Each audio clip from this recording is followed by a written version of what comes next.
Everybody, good morning, Dr. Cushman. It is a privilege to share with you the data from this study that, as we speak, is published at the New England Journal of Medicine together with an editorial. I have had the privilege to chair the steering committee, but here are listed my esteemed colleagues that made this study possible. This is a study looking at a new target, factor 11, and this was done in patients with knee surgery. It's a piece of work for about 2.5 to 3 years, and now we can finally talk about it. I feel like a little boy in a candy store because we had to keep this quiet all the time. The rationale is basically twofold. There is an experiment of Mother Nature, and that are individuals that are born with a congenital deficiency of factor 11, and they usually have, and this is important, a concentration of about 20%. And what is known in these patients is actually have a reduced risk of venous thrombosis, and what is not listed on the slide is actually also suggestive evidence that they have a lower risk of stroke. The second rationale for this is listed here, and because of time I will not go in great detail, but what it basically showed in non-human primates as well as in mice, that if you lower the factor 11 concentration by various means, is that you actually lower the risk of thrombosis, and that below 80% reduction, it is almost a complete absence of thrombosis. The most important finding, though, as was said in the introduction, we only know anticoagulants that work, but at the same time have a risk of bleeding. The two look like inseparable. Now, in the animal data, as you see in the bottom of this slide, there was already the suggestion that this holy grail of thrombosis and bleeding being together could actually be separated. This is, just to illustrate to you on the right side, is our current thinking about how a thrombus comes about.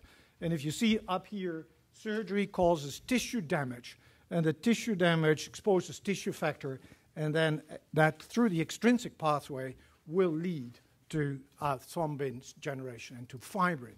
And that has been the dominant way of thinking of the pathogenesis in surgery-associated thrombosis. Now, we all know that we have the intrinsic pathway here to the left of this beautiful figure, which is based on the release of DNA and RNA, as you see, that may trigger factor 12 activation. However, the most important message here in this scheme is that factor 11 is, of course, as you can see, activated by factor 12. That's the intrinsic pathway. But this loop, which has been known for a long time, that thrombin activates factor 11, is basically whether it's going to be through the extrinsic or the intrinsic. That loop is going to be important. Now, and then finally is this antisense, and then you see on the top of what it actually is. But just very briefly, as you can appreciate here, antisense binds to messenger RNA in the nucleus. That then is recognized and broken down, and this results in a lowering of the factor 11 plasma concentration. With this particular compound, it takes a couple of weeks to actually reach that, and if you want to ask questions about that, we're more than happy to do that. Let's look at the efficacy.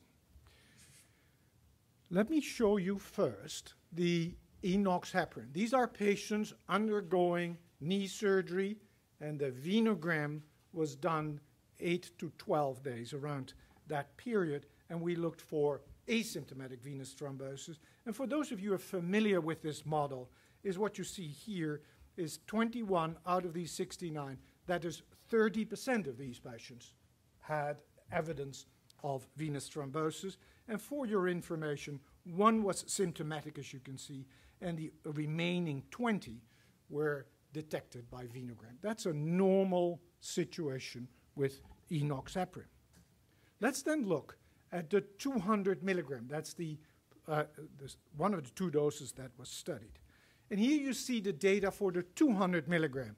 And what you will appreciate immediately is it's a slightly larger group, and that's because of the randomization strategy. But the bottom line is, as you can see, there were 36 clot, and that is 26 0.9%, 27% of these patients had venous thrombosis.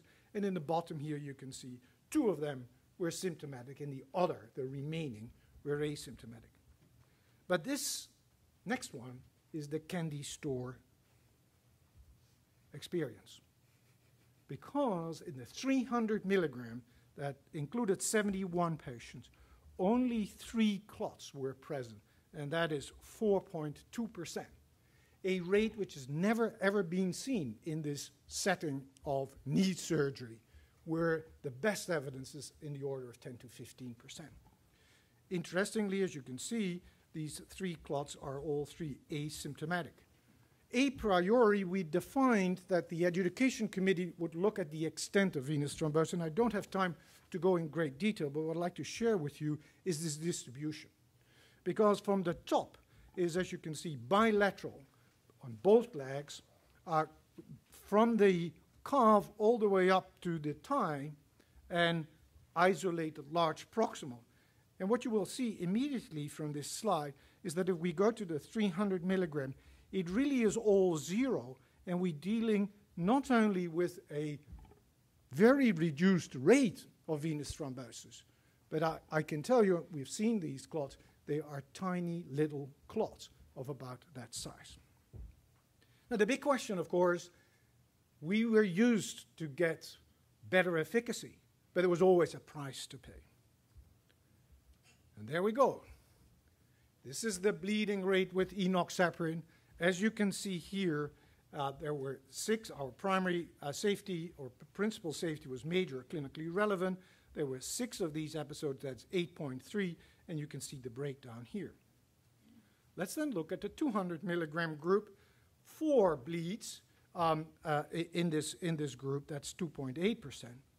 And then, of course, the big question is the 300 milligram with a 4% rate of venous thrombosis. What is the bleeding frequency? And as you can see here, there were 2 bleeds, that's 2.6%. Now, it's very important to realize that I haven't shown you the schedule of these different injections, but the surgery, at the time of surgery, and in your backup slides, the actually is present, you can see that the level of factor 11 in the 300 milligram on average was 0.2 units, 20%. 6 or 7 of these patients actually had below 0.1. And so the surgery is done while the factor 11 concentration is on average 0.2, but in quite a significant proportion of these patients, it actually is below 2. And so therefore the conclusions is, first of all, this is the first evidence that factor 11 does play an important role in the pathogenesis of postoperative thrombosis.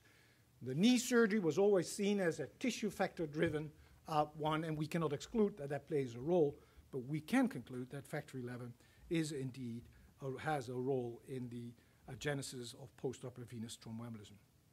Reducing factor 11 is a very effective method for the prevention of venous thrombosis, and it appears to be safe. I haven't told you, but the difference in bleeding is not statistically significant, but of course the absolute rate is extremely low, suggesting that it is quite safe.